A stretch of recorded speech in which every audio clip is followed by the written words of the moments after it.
The sun was shining on New York City. It was glaring off the windows of the Twin Towers on September 11th of 2001 when two planes crashed into each of those buildings. Then another plane crashed into the Pentagon in Washington, D.C., and yet another that was headed for the White House was taken back from hijackers by the passengers of that plane and crashed into a field in Pennsylvania with no survivors. It was a day that brought America together, but it was a dark day too, and there were lasting consequences that have become a part of life. People like me have no idea what life is like without these consequences.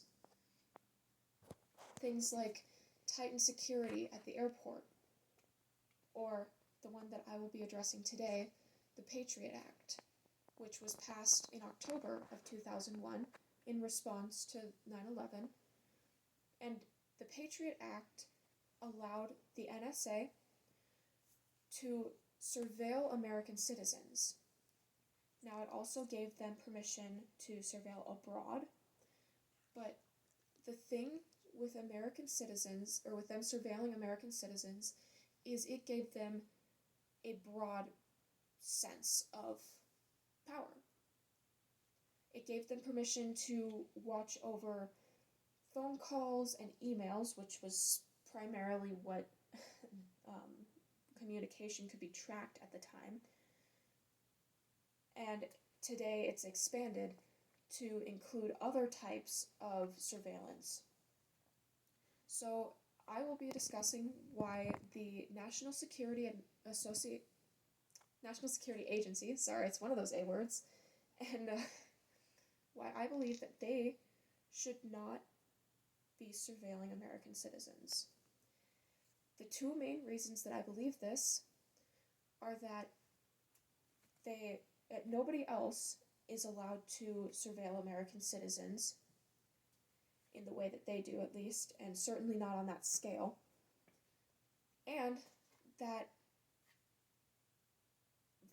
there's assumed to be a fundamental right to privacy in the United States, when really, it is just an expectation, but it's still a fundamental expectation that the American citizens have and hold others accountable for, yet we're fine with this, generally speaking. Now, when I say nobody else is allowed to watch over American citizens like this, I mean stalking and general spying in a private sense. So, if somebody is caught stalking or spying in a private sense, they might end up going to prison. One example is Daniel LaPlante, who in 1986 was found in the home of Brian Andrews, as LaPlante was spying on his daughter, Jessica Andrews. And he had been living in their walls for a few weeks by that point.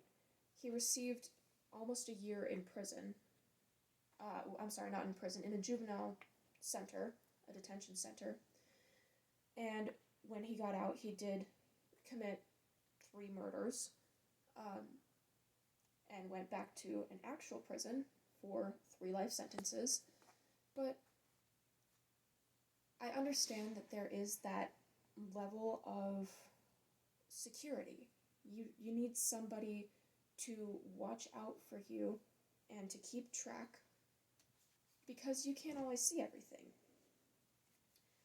But I also believe that we should be holding everybody ambiguously accountable for watching people, because really it's just an unnerving, creepy practice, in my opinion.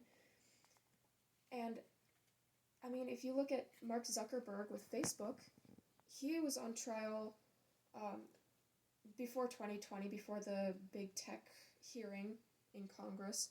He was on trial for releasing people's private data. That's their personal data that he had no right to just send off to people and sell to companies.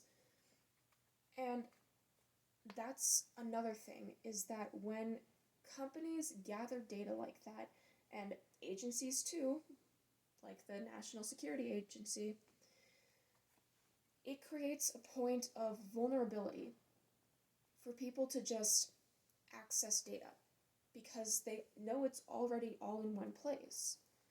Now, with the National Security Agency, there are buffers, of course, because it's a federal agency and they've got to keep security, and it's in the name. But there's still the expectation of privacy. And digital privacy is defined by Thomas Cook in an article that he wrote as the top-down regulation and control of personal information on the behalf of corporate and governmental institutions realized through various policies and practices. Why do we need such a long definition for digital privacy?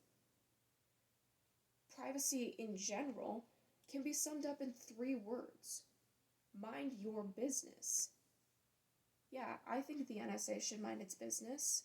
I said it.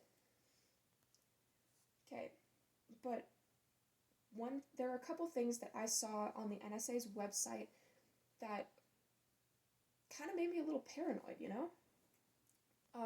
One of them was when I first opened their website, right at the top of the page, it said, if you have nothing to hide, then you have nothing to fear. Well, first of all, of course I don't believe people should have anything to hide, but reasonably we all have things that we hide from somebody. But additionally, I don't believe people should ever have to fear their government. It's a government for the people, and while they are supposed to keep people safe, and part of that might be weeding out potential terrorists, there's still the decision to be in private. And there are other ways that they can monitor communications verbally through things like sting operations, where they can go undercover and weed out terrorists that way. They have the resources, but instead they choose to use them for surveilling citizens through things like online activity and communications, which today includes Google searches, it includes searching for locations, it includes sometimes tracking devices, texts, calls, and emails with people. It's basically anything because, again, they have that ambiguous power, that they have the permission from that act to watch over people.